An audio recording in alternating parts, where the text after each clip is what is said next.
Bismillahirrahmanirrahim. Wa an Ibni Umar lan sangking sahabat Ibni Umar radhiyallahu anhuma anin Nabi saking Nabi Muhammad sallallahu alaihi wasallam qala dawu sapa Kanjeng Nabi la hasada illa fitnataini. La hasada ora ono kepingin. Hasud bermakna kepingin ya. Kalau hasud dengan makna dengki tidak boleh. La hasada ora ono kepingin. Illa fitnaini angin ing dalam perkara luru. Hanya ada dua hal yang harus diinginkan. Rupane rajulun wong lanang atahu kang paring hu ing rajul sapa Allah Al-Qur'ana ing Qur'an.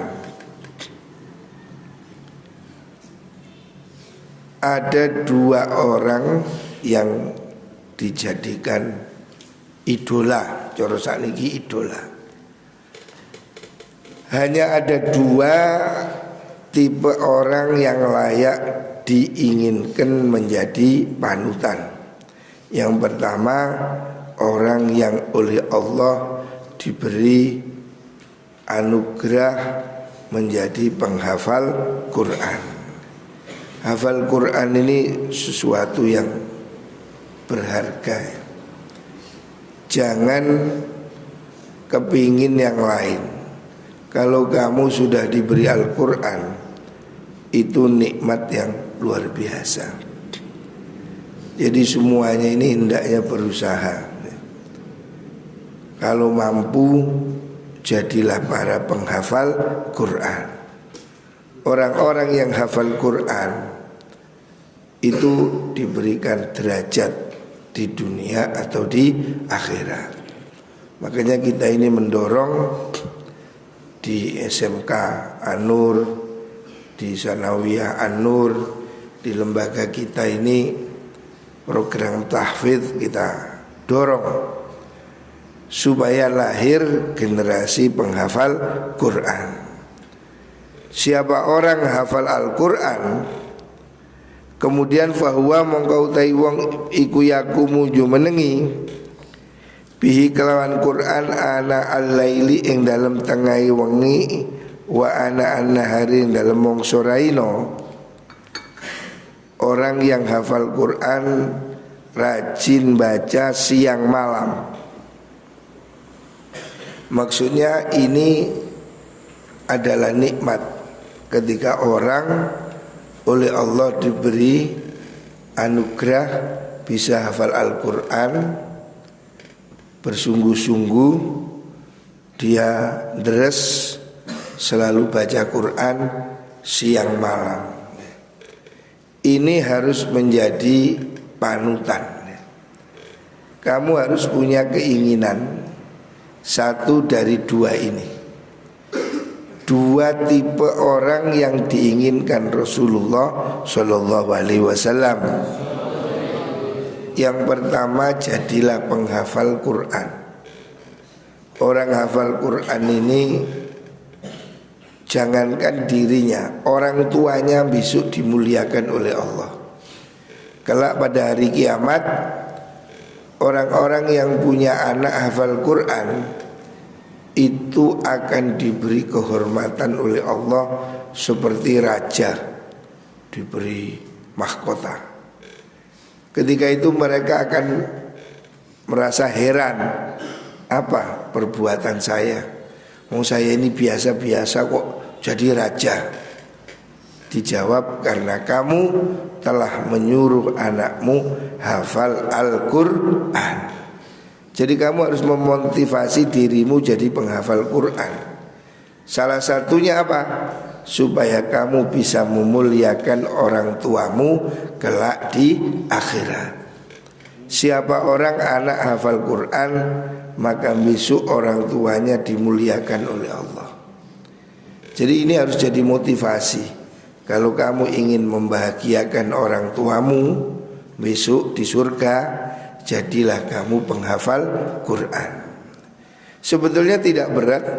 Nyatanya banyak orang yang sambil kuliah, sambil sekolah hafal Al-Quran. Dibikin target ya 5 juz umpamanya. Alhamdulillah. 1 tahun 5 juz atau 10 juz ya. Kalau istiqomah, kalau kamu rutin pasti bisa. Kita di sini punya program tahfidz, kamar tahfidz, pembina tahfidz, semua sudah ada. Jadi kamu jangan buang waktu. Mumpung di pondok ini, usahakan kamu hafal Quran. Yang kedua, warajulun lan wong lanang atahu kang paring hu ing rajul sapa Allah Gusti Allah malan ing bondo. Yang kedua, jadilah orang kaya. Fahuwa mongko te rajul iku yunfiku nafaqahna sapa rajul ing mal ana al-laili ing dalem mangsa wengi wa ana an-nahar lan mangsa awan. Muttafaqun alaih. Ini hadis sahih muttafaqun alaih. Wal ana utai maknane anak iku as-saatu piro-piro mangsa.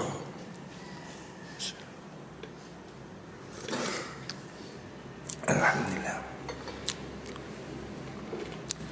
Jadi ini sama dengan hadis yang kemarin, cuma di sini bedanya spesifik tentang ahli baca Quran. Jadilah kamu orang alim. Hadis yang kemarin, jadi orang alim mengamalkan ilmu, ngajar. Itu ideal. Yang kedua, kalau enggak, jadilah orang kaya. Orang kaya yang menghabiskan hartanya untuk dibuat berjuang dakwah fisabilillah. Ini dua hadis ini mirip, sama-sama hadis sahih, cuma yang atas itu menjadi guru, yang bawah menjadi penghafal Quran. Artinya pilihannya ya dua. Kamu kalau bisa jadi penghafal Quran yang sungguh-sungguh, atau kamu menjadi guru, ngaji, pinter, ngajar, diamalkan. Itu sama bagusnya.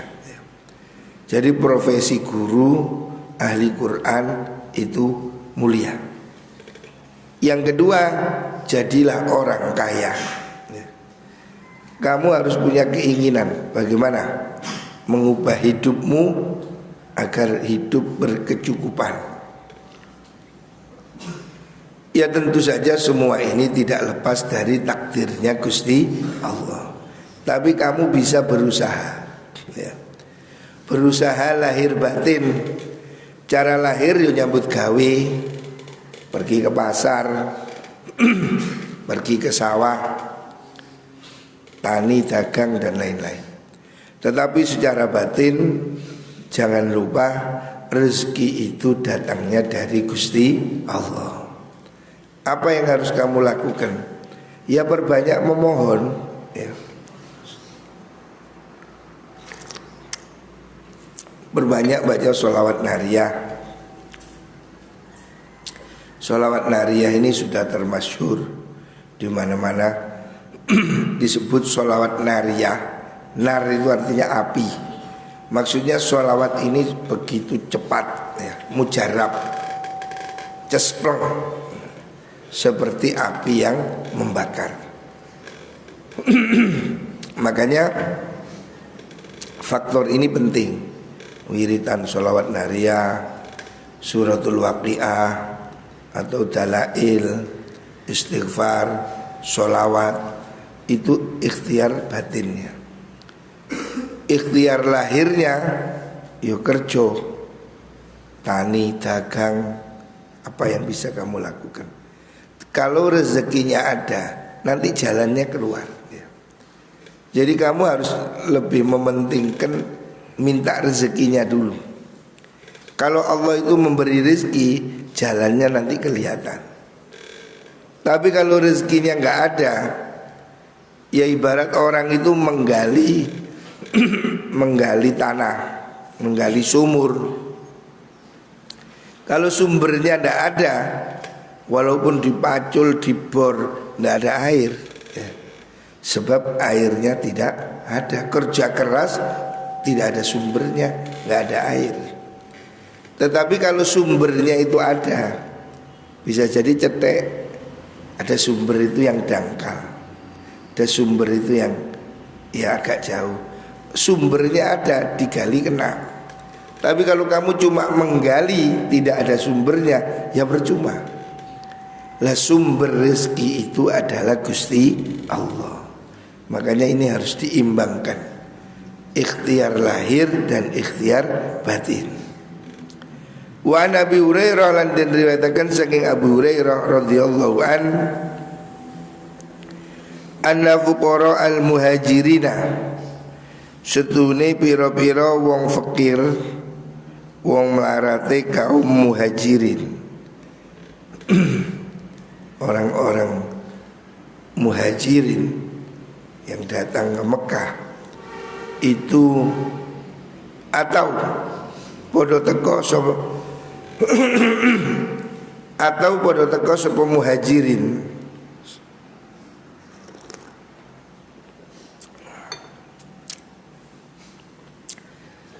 teko Rasulullah ing Rasulullah sallallahu alaihi wasallam. Orang-orang sahabat Nabi yang miskin, fuqara. Ada yang kaya, ada yang miskin. Ya sejak dulu pasti begitu ya. Zaman ini akan selalu silih berganti. Manusia ini sejak dulu dan sampai kapanpun tidak sama. Manusia ini oleh Allah diciptakan berbeda-beda, baik itu keterampilannya, kecerdasannya, profesinya ya. Manusia ini memang diciptakan berbagai macam. Dan Allah memang membuat seperti itu supaya kita saling menolong, saling membutuhkan satu sama lain. Yang kaya perlu yang miskin, yang pejabat perlu rakyat. Supaya hidup ini berjalan, ada pertukaran jasa. Kita tidak bisa jahit baju, perlu tukang baju. Kita tidak bisa bikin gelas, perlu tukang gelas. Terjadilah pertukaran pekerjaan. Gak bisa bikin HP, nah, ada tukang HP. Jadi Allah memang membuat manusia seperti ini. Wa rafa'na ba'dahum fawqa ba'din darajat. Ada kelebihan satu sama lain. Dan selalu ada orang kaya dan orang miskin. Kemudian mereka orang-orang miskin datang pada Rasulullah sallallahu alaihi wasallam. Faqalu mongko ngucap sinten niku wau, fuqara niku wau. Kemudian orang-orang ini berkata ya, usul mengatakan atau mengeluh ya. Mereka ini lapor pada Kanjeng Nabi. Zahaba budalan sopo ahlu dusur, piro-piro ahli kesugihan. Orang-orang miskin protes, Nabi, enak orang kaya itu pergi bidarojati kelawan piro-piro derajat, derajat al-ula kang luhur. Orang-orang miskin protes Nabi, orang kaya itu enak, dia punya tingkatan yang istimewa, dia punya kelebihan. Wa naimi lan nikmat al-muqimi kang langgeng. Mereka orang kaya ini fasilitasnya lebih baik. Di dunia mereka lebih nyaman, Di akhirat mereka juga dapat pahala karena mereka bersedekah. Lah kita yang miskin bagaimana gitu. Orang-orang miskin ini iri. Iri bukan soal hartanya. Mereka iri terhadap kebaikannya. Bab orang-orang kaya yang ahli ibadah, ahli sedekah itu kan enak. Di dunianya ya ahli ibadah, hidupnya makmur, di akhiratnya masuk surga. Sebab dia amalnya banyak. Lah orang-orang miskin bagaimana gitu loh. Jadi orang-orang miskin datang pada Nabi ini mengadu, curhat. Kok enak orang kaya itu di dunia makmur, di akhirat masuk surga. Yang baik maksudnya. Lah orang miskin gimana orang miskin? Di dunia ini melas, di akhirat belum jelas. Bagaimana kita orang miskin? Artinya orang miskin ini curhat. Gimana Nabi kita ini miskin, kita ini dibanding orang kaya kan kita ini kalah. Faqala dawu Nabi wa ma dzaka wa malan iku apa dzaka uta mengkono zaba ahlu dusur. Maksudnya apa? Faqalu ngucap sapa sahabat kama nusolli kaya oleh salat sapa kita. Yusalluna salat sapa ahlu dusur kama nusolli kaya oleh salat kita. Wa yasumuna lan poso sapa ahlu dusur kama nasumu kaya oleh poso sapa kita. Orang miskin protes, Kanjeng Nabi, enak orang kaya itu. Orang kaya ini seperti kita, sholat juga dia sholat, puasa kita dia juga puasa. Tetapi mereka kan lebih enak, sama-sama puasa dia makannya lebih enak. Sama-sama sholat, sama-sama puasa, mereka bisa sedekah, bisa naik haji, bisa infak, bisa zakat ya. Orang-orang miskin ini khawatir kalah ganjaran. Jadi yang diiri bukan kemewahannya, tapi pahalanya. Orang-orang miskin merasa sedih, tidak bisa sedekah, tidak bisa zakat, tidak bisa infak, naik haji. Wa yatasaddaquna lan padha sedekah sapa mengkono ahlu dusur. Ahlu dusur itu konglomerat orang kaya. Wala natasaddaqu lan ora sedekah sapa kita. Orang-orang kaya itu bisa sedekah, kita yang miskin nggak bisa. Mereka bisa memerdekakan budak. Wayakti kudalan merdeka no budak sopo mengkuno ahlu dusur. Wala nakti kulan ora bisa merdekakan budak sopo kita. Maksudnya orang-orang miskin ini iri kebaikannya, tidak iri kekayaannya. Katanya orang-orang miskin, Nabi orang kaya itu enak, dia sholat saya sholat, dia puasa kita puasa sama-sama. Tapi orang kaya bisa sedekah, orang kaya bisa memerdekakan budak. Kita orang miskin tidak bisa. Berarti kita kalah sama orang kaya. Rasulullah tersenyum menghibur. Faqala mongko dawuh sapa Rasulullah sallallahu alaihi wasallam, afala uallimukum, ana ta ora mulangi ingsun kum ing sira kabeh syai'an ing suwiji-wiji tudrikuna kang bisa nguber nusuli sira bihi kelawan syai' man ing wong sabakokum kang disi sapa man kum ing sira kabeh. Nabi menawarkan solusi. Nabi ini orang yang sangat paham, peka. Ya kamu orang miskin, kamu saya beri amalan supaya pahalamu tidak kalah dengan orang kaya. Wa tasbiquna lan padha ndisi sira kabeh bihi kelan mungkono syek man ing wong ba'dakum kang ing dalem sausi sira kabeh. Bahkan kamu akan melampaui mereka yang lebih dulu. Wala yakunu lan ora ana sapa ahadun wong suci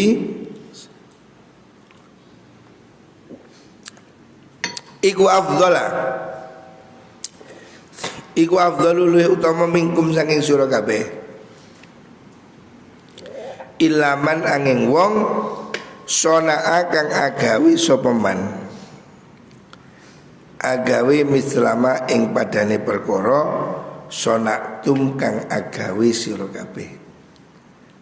Nabi memberi solusi. Kamu orang-orang miskin, walaupun kamu tidak bisa sedekah, walaupun kamu tidak bisa memerdekakan budak, tapi kamu saya beri amalan yang nanti pahalanya lebih banyak dibanding sedekah.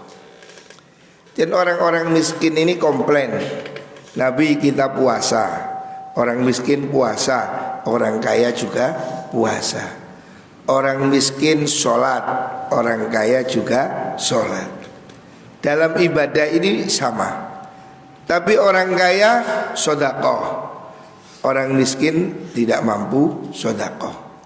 Orang kaya zakat, orang miskin tidak zakat. Orang-orang miskin takut pahalanya kalah, sebab dia tidak bisa melakukan apa yang dilakukan oleh orang kaya.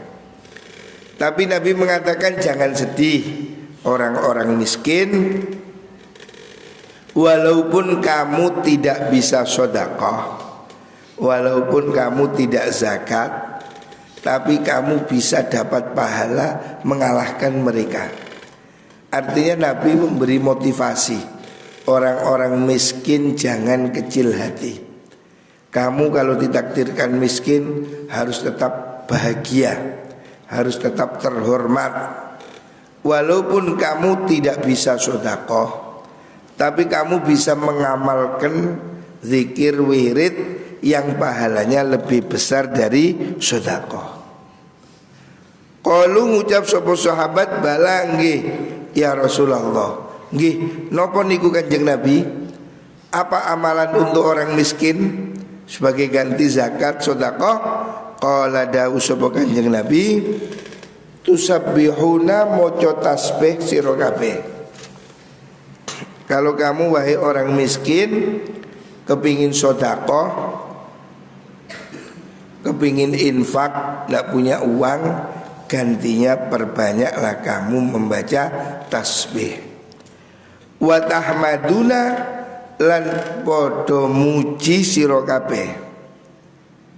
Kamu perbanyaklah membaca kalimat hamdalah alhamdulillah. Meneng-meneng itu alhamdulillah. Dulu Mbak Yai Anwar itu terkenal Kiai alhamdulillah. Mbak Yai Anwar itu meneng-meneng alhamdulillah. Ada orang anu ya ingetin alhamdulillah. Pokoknya meneng-meneng Mbak Yai Anwar alhamdulillah. Oh nggih, alhamdulillah. Seperti itu. Jadi itu sama dengan sedekah ya. Kamu yang tidak bisa sedekah, tidak jadi orang kaya, kamu tetap dapat pahala berlimpah. Dengan cara apa? Perbanyak baca tasbih, perbanyak baca alhamdulillah. Wa tukabbiruna lan maca takbir sira kabeh. Maca takbir dubura kulli sholatin ing dalem burine saben-saben sholat. Salasan kelawan salasan ing 30 telu wa salasina lan 30. Baca 33 kali apane marrotan ambalane. Jadi Nabi memberi solusi orang-orang yang tidak ditakdirkan menjadi kaya ya. Kalau kamu tidak ditakdir jadi orang kaya, jangan merasa susah. Kaya miskin itu cobaan ya. Walaupun mungkin lebih enak jadi orang kaya, tetapi itu kan takdir. Kamu tidak bisa milih. Kamu bisa berusaha, tapi takdirnya ada di tangan Gusti Allah. Lah bagaimana kalau kamu kepingin dapat pahala seperti orang-orang kaya ya. Maksudnya kalau kamu kepingin nututi pahalanya orang kaya. Orang kaya kan bisa sedekah, bisa zakat, bisa infak. Orang miskin tidak bisa. Tapi orang miskin tetap akan dapat pahala. Dengan cara bagaimana? Setiap ba'da sholah bacalah subhanallah, alhamdulillah, Allahu akbar. Masing-masing 33 kali. Setelah sholat itu loh, kan kita baca itu. Setelah apa itu? Zikir Allahumma antas salam wa minkas salam wa alaika ya'udus salam fahayyina rabbana bisalam. Terus baca subhanallah. Terus alhamdulillah, Allahu akbar. Itu perhatikan, zikir pada sholat yang rutin kita baca, itu pahalanya besar. Pahalanya itu bisa menghapus dosa-dosa dan menambah kebaikan-kebaikan kita. Makanya mari sholat niku ojo dulinan. Habis sholat itu hendaknya semuanya sibuk wiritan. Jangan pergi sebelum imam berdoa. Doa bersama imam setelah sholat itu mustajab.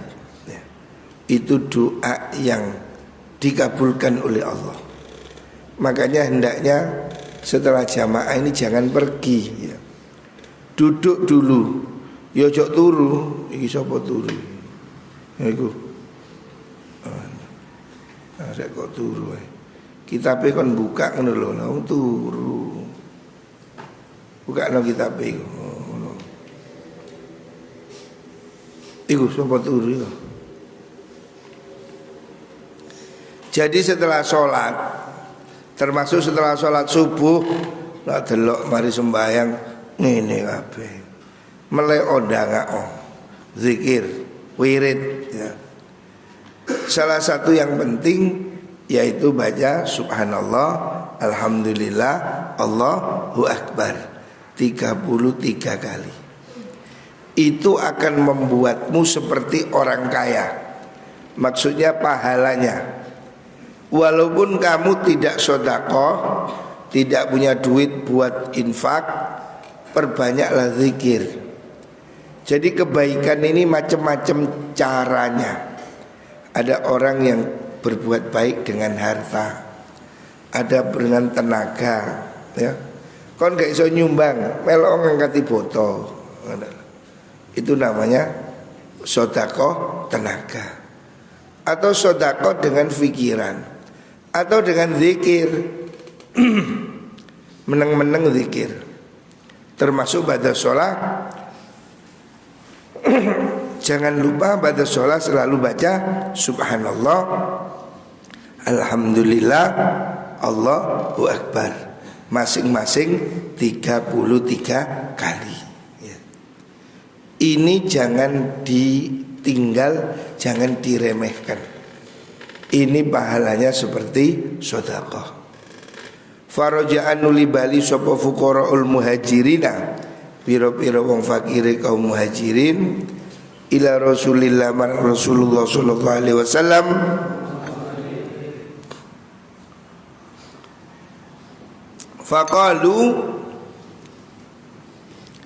Faqalu nuli ngucap sapa mengkono fuqara, sami angrungu sapa ikhwanuna, pira-pira dulur kita, ahlul amwali rupane ahli pira-pira dunya, orang-orang kaya, bima kelan perkara fa'alna kang lakoni kita, fa fa'alu mongko nglakoni sapa ahlul amwal mislahu ing padane mengkono ma fa'alna.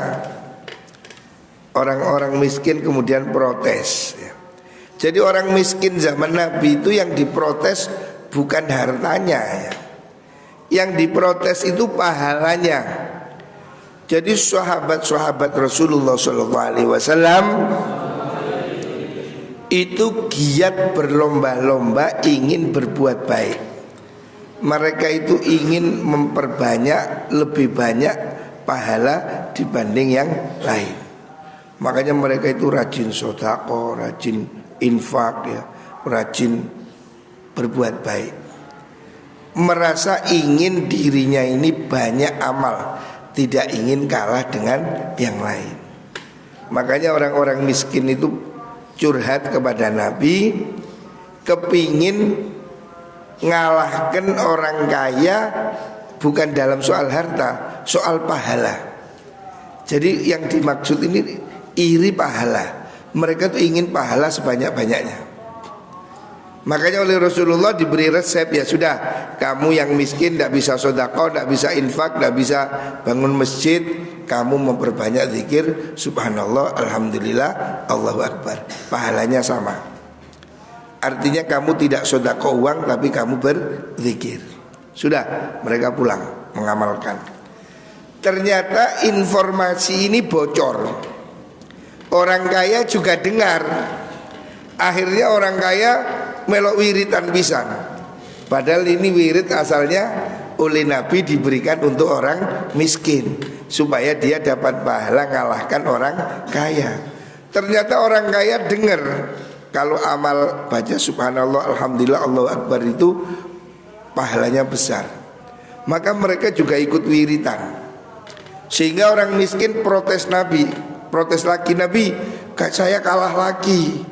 Kenapa? Lah kita baca zikir, orang kaya zikir juga. Wah, inilah kalah kita ini. Yang diiri pahalanya ya, bukan hartanya. Faqala mongkodawu sapa Rasulullah sallallahu alaihi wasallam, dzalika fadlullah yu'tihi may yasha. Dzalika utai mengkono niku wau. Dzalika utai mengkono fa'alu mislahu niku lho. Iku fadlullahi anugrahi Gusti Allah. Yu'tihi kang paring sapa Allah hi ing fadlu man ing wong yasha'u kang ngersakaken sapa Gusti Allah. Hadis ini sahih muttafaqun alaih. Wa hadza lafdhu riwayat Muslim. Ad-dusur dai maknane dusur iku al-amwal, biro-biro bondo, al-kathira tukang akeh. Wallahu alam. Jadi kesimpulannya Rasulullah sallallahu alaihi wasallam cok turu eta. Iki sapa? Kanjeng Nabi menganjurkan semua orang berbuat baik. Dan berbuat baik itu tidak terbatas.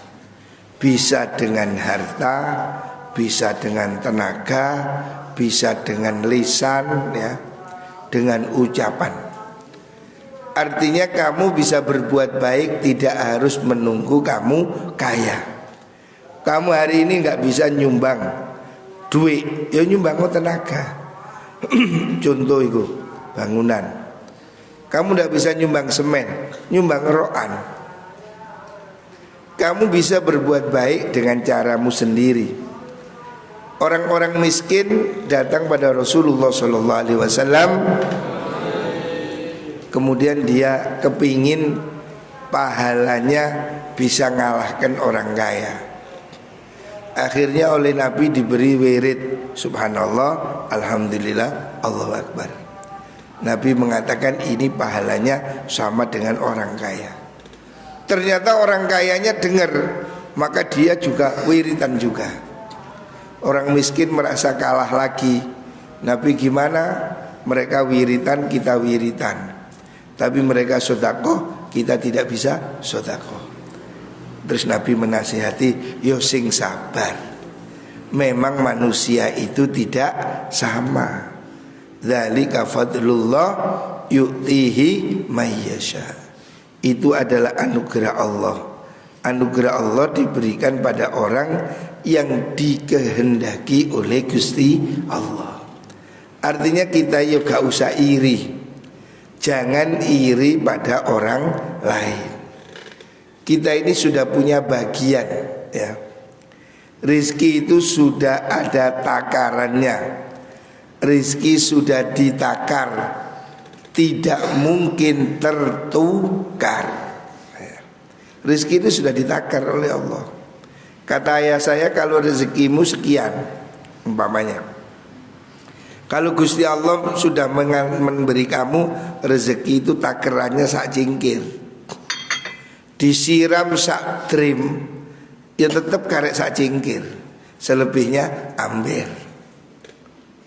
Walaupun us nyambut gawe, lek rezekine mek sak mini, ya oleh sak mini. Lek rezekine mek sak botol, ya sak mini, masih disirami 10 galon, ya karek sak mini. Entek. Jadi ini rahasianya. Makanya di samping usaha, jangan lupa berdoa pada Gusti Allah supaya botolnya digedek nama Gusti Allah. Lalek mek Gusti Allah dikei sakmene, disiram sekian ya guling. Makanya ini tonase tuka apa ini? Ukurannya ini semua dari Gusti Allah. Ya kita berdoa, minta pada Allah. Ojo kuatir, sing yakin nek dawe almarhum, sing nyuwek cangkem ngekei mangan. Sopo sing nyuwek cangkem? Yang memberi mulut siapa? Allah. Jangan khawatir, rezekinya pasti ada. Jangan takut ya. Jangan takut. Kamu walaupun bukan anaknya bupati, bukan anaknya direktur BRI, tapi kamu juga punya kesempatan. Kalau Allah menakdirkan tidak sulit, ya. Rezeki itu datang dari Gusti Allah. Makanya sing sregep njaluk, bersungguh-sungguhlah kita mohon pada Allah. Muga-muga kabeh diparingi rezeki yang berkah, diberi umur yang berkah, diberi kehidupan yang berkah. Amin Allahumma amin. Barakatil Fatihah. Rahmanirrahim. Assalamualaikum warahmatullahi wabarakatuh.